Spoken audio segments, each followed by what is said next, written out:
Amara Whitfield did not scream when she found the passport.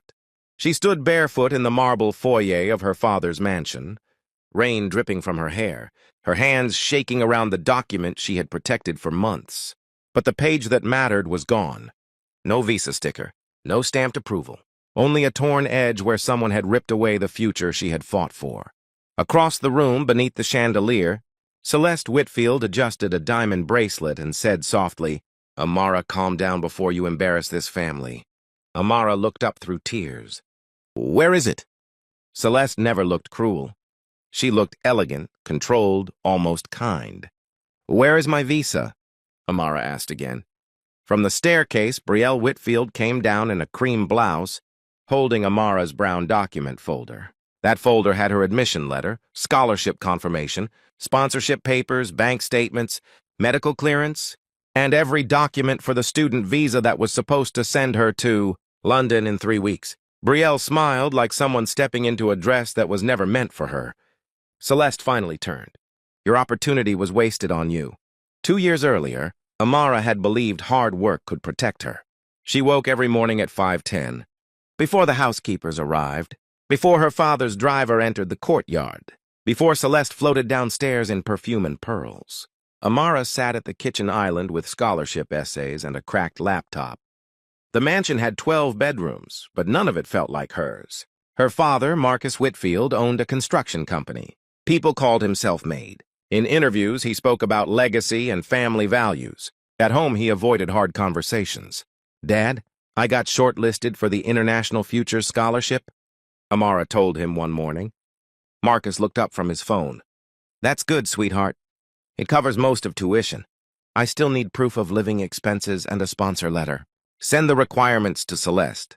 She handles documents better than I do. I wanted to talk to you first." "I know, but your stepmother keeps the family paperwork organized." That was how Celeste gained power, not through shouting, through systems. She knew where every birth certificate was kept, which bank letters were valid, and which embassy website updated appointment slots at midnight. She made herself useful until everyone depended on her. "It should make you careful," Dr. Carter replied.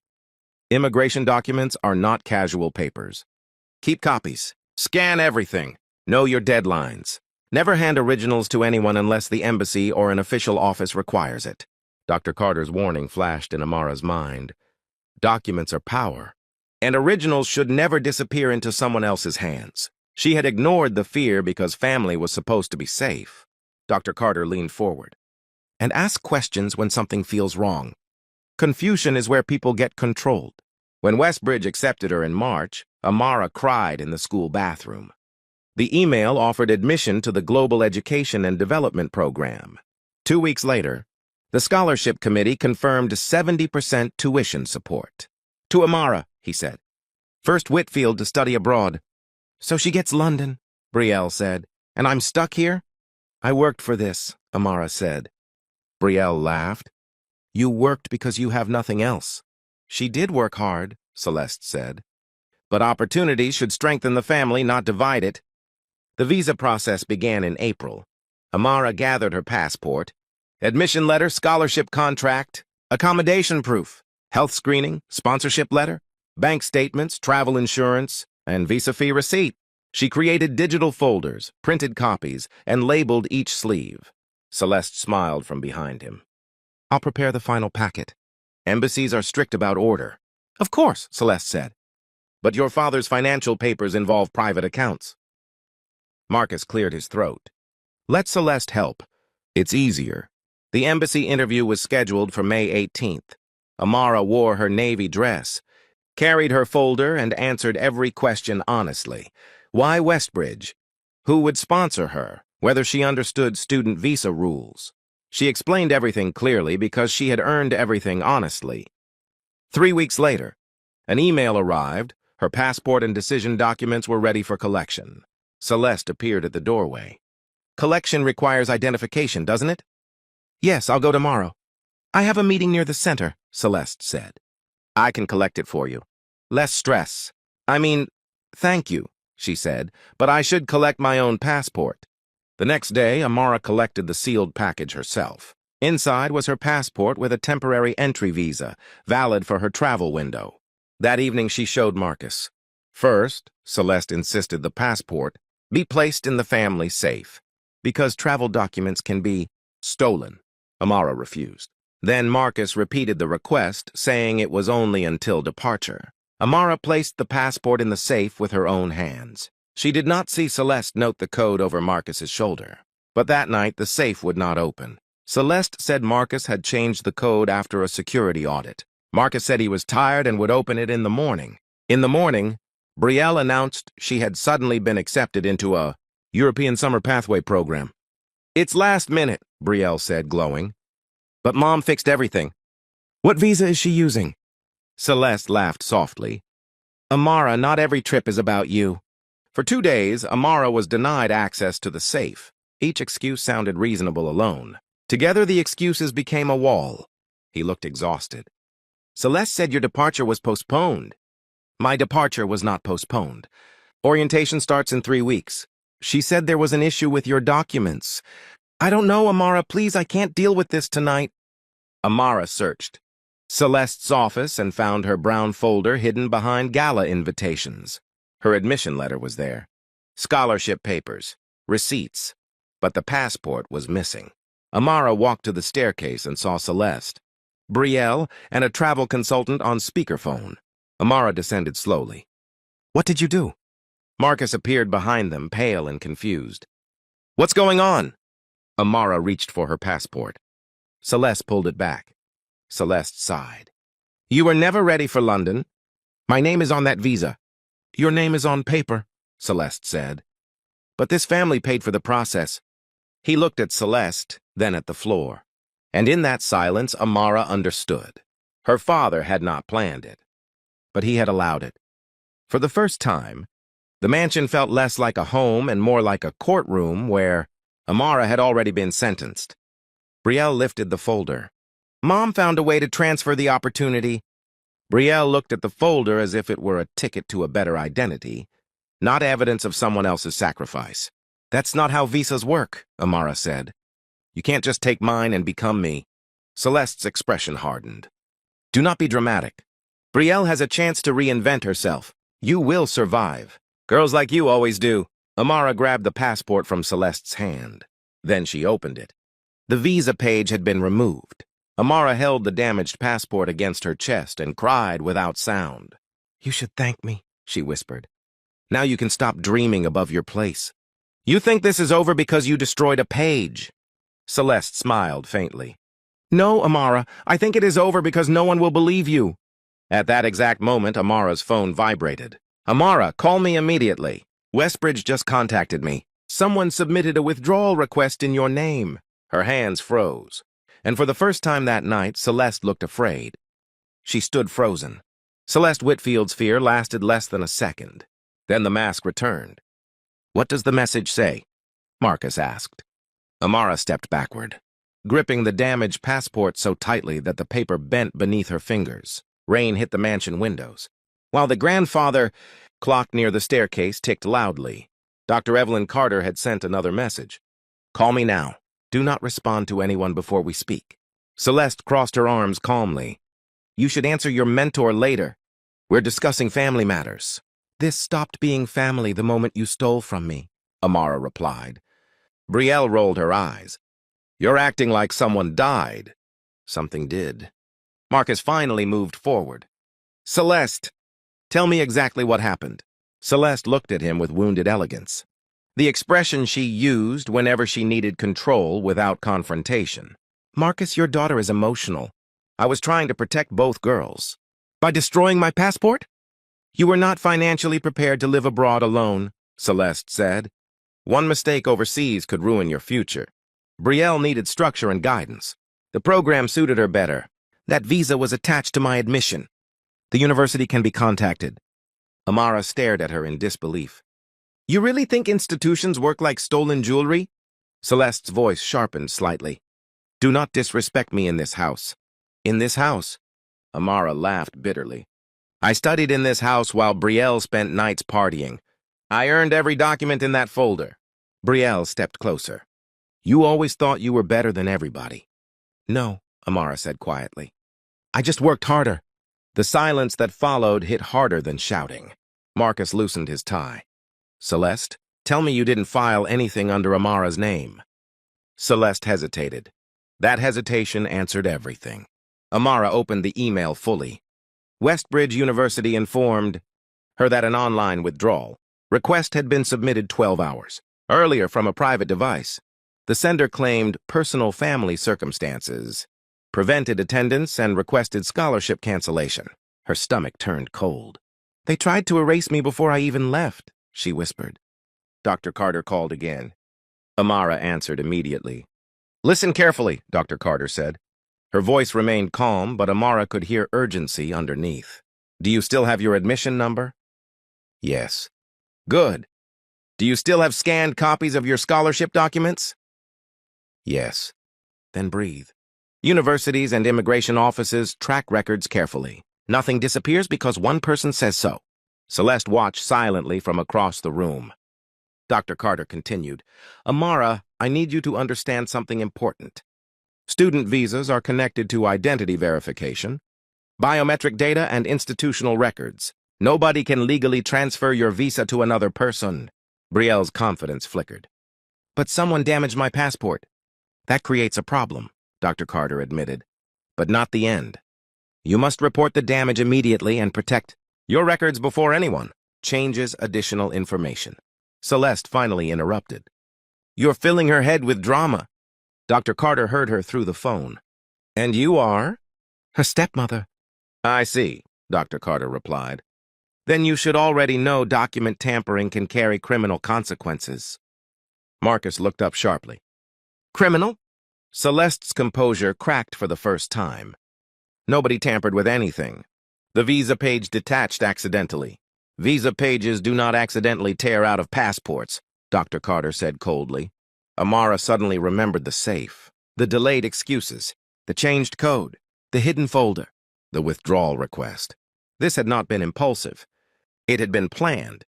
Her chest tightened with humiliation. She had spent years trying to earn love from people who only respected usefulness. Amara, Dr. Carter said gently, leave that house tonight. Marcus blinked. Leave? She needs space away from manipulation and pressure, and she needs to document everything immediately. Celeste stepped forward. You're overstepping. No, Dr. Carter answered. You already did. The call ended. For several seconds, nobody spoke. Then Brielle whispered, Mom, you said it wasn't illegal. Celeste turned toward her daughter instantly. Go upstairs. But now, Brielle disappeared without another word. Marcus sat down heavily on the leather sofa.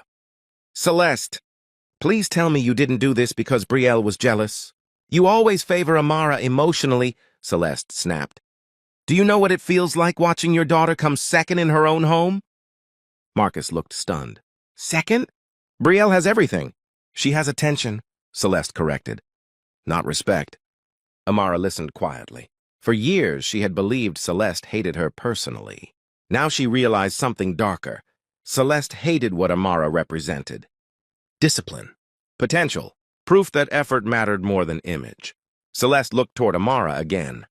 You think life rewards intelligence fairly? It doesn't. Connections matter. Timing matters. Presentation matters. You mean manipulation? I mean survival. Amara wiped her face slowly. No, survival is studying while everyone sleeps because education is your only escape route. The chandelier lights reflected across the marble floor, while thunder shook the mansion again. Brielle's bedroom door slammed. Marcus covered his face with both hands. How long has this been happening?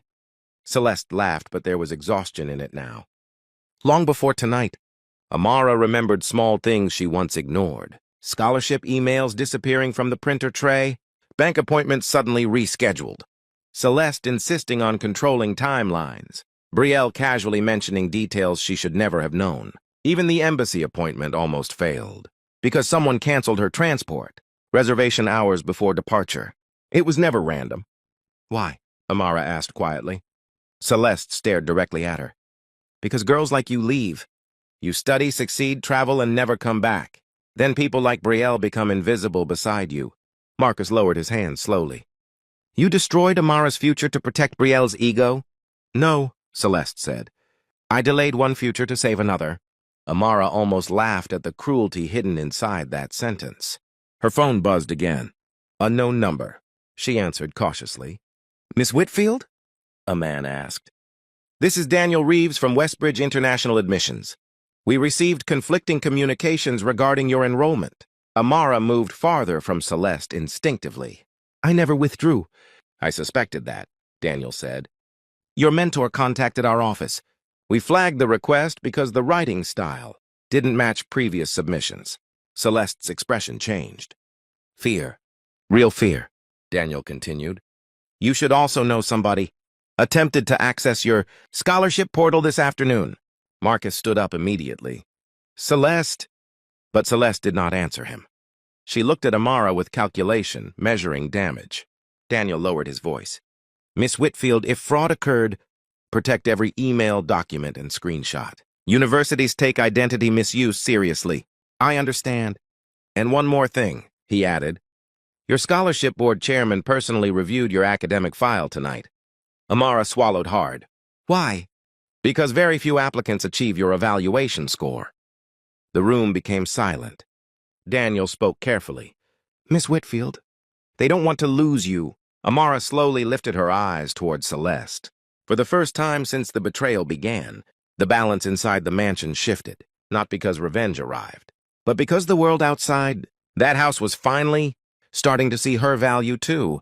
Amara barely slept that night. She locked herself inside the small guest room beside the east hallway, sitting on the floor with her laptop open while rain crawled down the mansion windows. Every few minutes she checked her email again, afraid the messages from Westbridge would suddenly disappear. But they stayed there. Proof that her future had not completely collapsed. At 4:12 a.m., another message arrived from Dr. Evelyn Carter. Do not panic. Institutions move slowly, but records matter. Your work still exists. Amara stared at those words for a long time. Your work still exists. For 2 years, Celeste had slowly convinced her that effort meant nothing without approval from powerful people. Yet outside the mansion, strangers were fighting to protect opportunities Amara earned honestly. That realization hurt almost as much as the betrayal itself. A soft knock interrupted her thoughts. Marcus entered quietly without waiting for permission. He looked older than usual, his shoulders heavy beneath a wrinkled white shirt. I brought tea, he said awkwardly. Amara closed the laptop. You brought tea after letting your wife destroy my life? Marcus flinched. I didn't know she'd go this far. But you knew she controlled everything. She was helping the family? No, Amara replied. You let her control the family because it was easier than confronting problems. Marcus sat carefully on the edge of the chair near the window. You think weakness is simple? No, I think silence becomes permission. The words landed hard. Marcus rubbed his forehead slowly.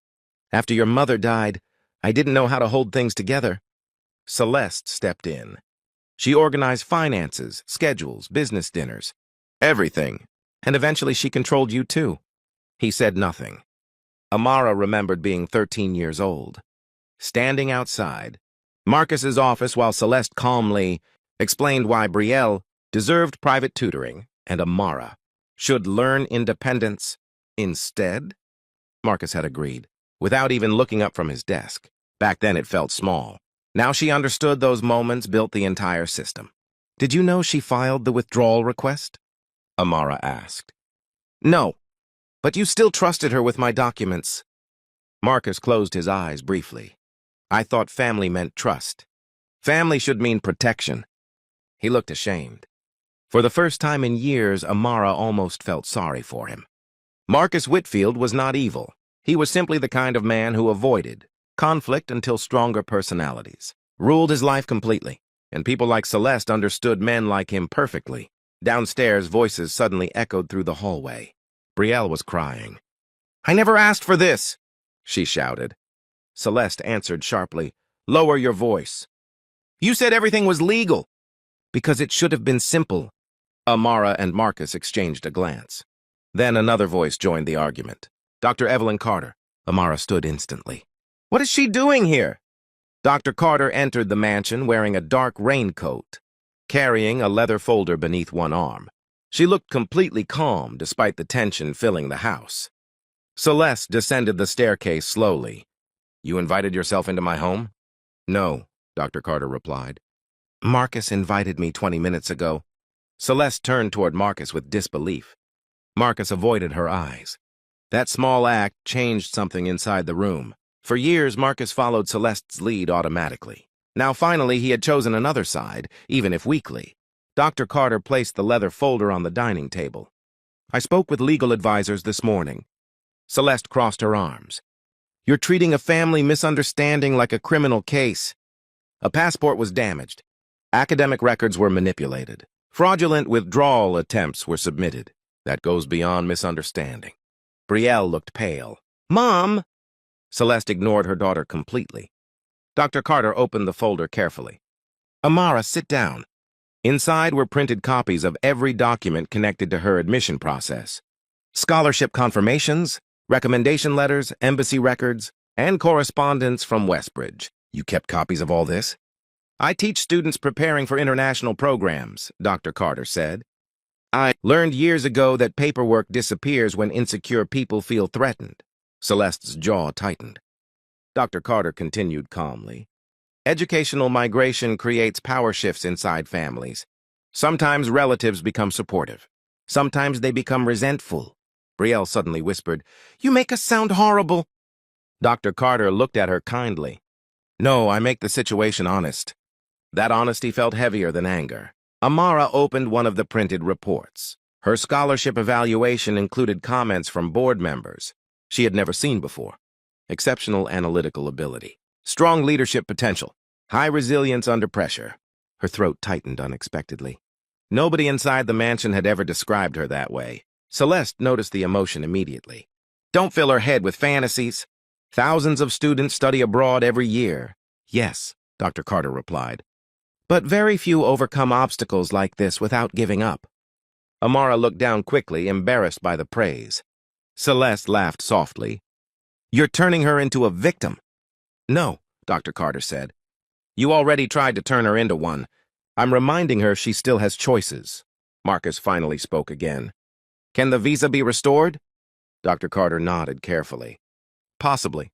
Damaged passports can be replaced. Universities can reverse fraudulent withdrawals after investigation, but rebuilding trust and timelines takes work." "How long?" Amara asked quietly. "Months, maybe longer." The answer crushed the room into silence. Months. Her London orientation would begin without her. Students across the world were preparing flights while Amara sat inside a mansion that suddenly felt like a prison, built from manipulation and delayed dreams. Brielle wiped tears from her face. "I didn't know she removed the visa page." Celeste snapped toward her daughter. "Stop talking." "No!" Brielle shouted suddenly. "I'm tired of this." Everyone froze. Brielle looked at Amara with trembling guilt. "Mom told me you plan to abandon the family forever." She said, "Dad secretly preferred you and that this scholarship would make everyone forget me." Amara stared silently. "I believed her," Brielle admitted. "I thought, if I finally became successful too, maybe things would feel balanced." Dr. Carter spoke softly. "Comparison destroys families faster than poverty ever could." Celeste's voice hardened dangerously. "Brielle, enough." But Brielle kept talking, years of frustration spilling out uncontrollably. "You always compared us." Every dinner, every grade, every compliment, everything became competition. Celeste looked furious now, not elegant. "Because the world compares women constantly," she replied coldly. "Pretty girls get attention. Intelligent girls get opportunities. Connected girls survive. And what about kind girls?" Amara asked quietly. Celeste paused. For the first time since the confrontation began, she had no answer. A long silence followed. Then Dr. Carter turned toward Amara carefully. "Pack a bag." Celeste immediately stepped forward. "She's not leaving this house dramatically. She needs distance and safety. This is still her family." "No," Amara said softly. "This is a system." The sentence stunned everyone. Because it was true, the mansion functioned through control. Silence, favoritism, and emotional negotiation. Love existed only when convenient. Amara walked upstairs slowly toward her room. Halfway down the hallway, her phone vibrated again. Unknown number, she answered cautiously. Miss Whitfield? The man said. My name is Noah Bennett. I work with the Westbridge Global Scholars Network. Amara stopped walking. I reviewed your case this morning, Noah continued. And honestly, what happened to you shouldn't have happened at all. His voice sounded calm, intelligent, careful with words. Amara leaned against the wall quietly. Noah continued. I know this sounds strange, but several people here are discussing your situation already. Why? Because resilience matters, he replied. And because somebody tried very hard to erase a student our institution considered extraordinary. Downstairs, thunder shook the mansion again. Noah lowered his voice slightly. Miss Whitfield, before you make your next move, there's something important you need to know. Amara's heartbeat slowed. What is it? The scholarship board may have found another pathway for you. Amara stopped breathing for a moment. The board found what? She asked carefully. Downstairs, voices still echoed through the mansion, but they suddenly felt far away, like noise behind thick glass. Noah Bennett's voice remained calm on the phone. Nothing is guaranteed yet, but your academic file created a strong reaction here. Amara leaned against the hallway wall, exhausted. I don't understand. You were ranked unusually high during final scholarship review, Noah explained. Your essays, recommendation letters, interview evaluations, leadership reports, they stood out. Amara closed her eyes briefly. For months inside the Whitfield mansion, she had been treated like a burden competing for permission to dream. Hearing strangers discuss her potential with respect felt almost unreal. Noah continued. When the withdrawal request appeared, several faculty members questioned it immediately. Because the writing style changed? That was part of it.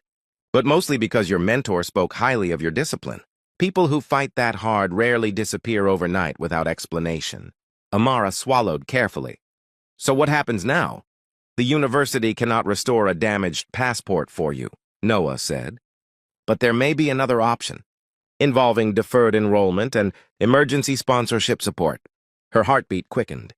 Deferred enrollment. That meant her future might be delayed, not destroyed. But before she could answer, Celeste's voice suddenly echoed from downstairs. Amara! Noah paused. Is everything all right there? Amara looked toward the staircase. No. Then listen carefully, Noah said. Protect yourself emotionally before protecting opportunities. People recover from delayed careers faster than emotional abuse. Those words hit harder than he probably intended. Because deep down, Amara knew the visa betrayal was not the true wound. The real wound was realizing she had spent years begging for fairness inside a house that rewarded manipulation instead of integrity. I should go, she whispered.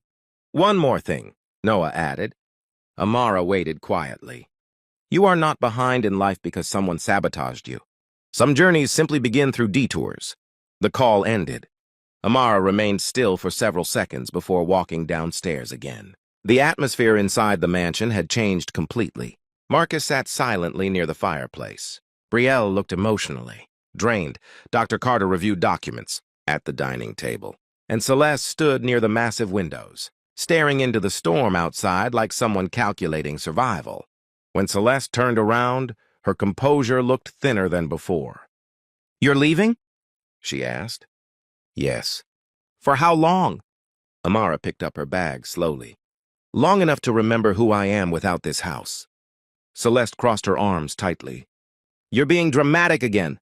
No, Dr. Carter interrupted calmly. She's creating boundaries. Celeste ignored her completely. Do you know what happens to young women alone in foreign systems? Immigration offices reject people every day. Scholarships disappear. Employers exploit desperate students. Amara stared at her quietly. For years, Celeste used fear as love. Fear of failure. Fear of poverty. Fear of rejection. But now the strategy sounded weaker somehow. You taught me something important, Amara said softly. Celeste blinked slightly. What? That insecurity makes people crueler than hardship does. The words landed heavily. Marcus lowered his head. Brielle looked away immediately. Even Dr. Carter remained silent. Because everyone inside the room knew the statement was true, Celeste stepped closer slowly. You think the world will reward goodness? It won't. I know, Amara replied. But at least I'll fail honestly. That answer broke something invisible between them forever. For the first time, Celeste looked uncertain, not because she feared consequences, but because she realized control was slipping away permanently. Amara turned toward Brielle next. You could have told me. Brielle's eyes filled with tears again. I know. But you didn't. I spent my whole life trying to win a competition Mom created. That competition was never real. Brielle looked shattered by those words. Because somewhere deep down, she already understood them. Marcus finally stood up slowly. Amara. She looked at him quietly. I failed you. The honesty surprised everyone. Marcus swallowed hard before continuing. I confused peace with leadership. I thought avoiding conflict kept the family together. No, Amara said gently. It just kept problems hidden longer. Marcus nodded weakly, accepting the truth. Then he reached into his pocket and removed a small silver key. The downtown apartment, he said. Your mother bought it years ago before she died. I kept paying for it quietly. Amara froze. What? She wanted it to belong to you one day. Celeste turned sharply toward Marcus. You never told me about that property. I know. For the first time in years, Marcus. Whitfield looked like a man making his own decision instead of asking permission. It's fully furnished, he continued. Stay there while everything gets sorted. Amara stared at the key in disbelief, not because of the apartment itself, but because hidden beneath all Marcus's weakness, some small part of him had still protected a piece of her mother's legacy. Dr. Carter smiled faintly. Good. That gives us stability. Us? Celeste repeated coldly. Yes, Dr. Carter answered. Because rebuilding a future takes community, not control. Thunder shook the mansion once more. Amara looked around the house carefully. The marble floors, the chandelier lights, the expensive silence. For years, she believed escaping this mansion would automatically make her happy. Now she understood something more complicated. Physical freedom meant nothing without emotional freedom, too. She walked toward the front doors slowly. Then Celeste spoke one final time. You leave now, and the world will humble you. Amara paused. Without turning around, she answered quietly. Maybe. But at least the world will judge me for who I am, not for who you needed me to become. And with that, she stepped outside. Cold rain touched her face immediately. Dr. Carter followed beside her, carrying the document folder carefully, protected beneath her coat. Marcus remained frozen inside the doorway. Brielle cried silently near the staircase, and Celeste stood completely alone beneath the chandelier she once ruled under effortlessly. As Dr. Carter loaded the luggage into her car, Amara looked back one final time, not with hatred, not even with revenge, but with clarity. The impossible had not happened yet.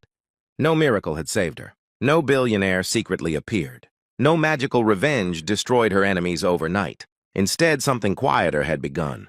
Truth, distance, documentation, education, discipline.